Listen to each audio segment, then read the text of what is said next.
Guys, ang sinigang na bangus. Lalagaan mo muna yun. Mauna yun, bawal na. Pakuluan na yung tangan na guys. Edit ko na lang ito mamaya.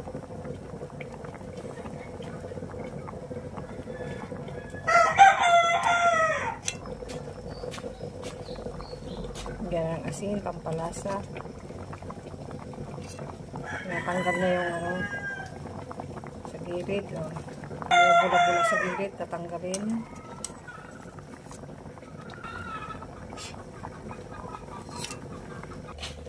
Tapos lagay na natin yung talbos ng kamote. Solve na. Pwede namang ano yun. Radish or kangkong, pwede yan. Talong, sitaw, pwede lahat.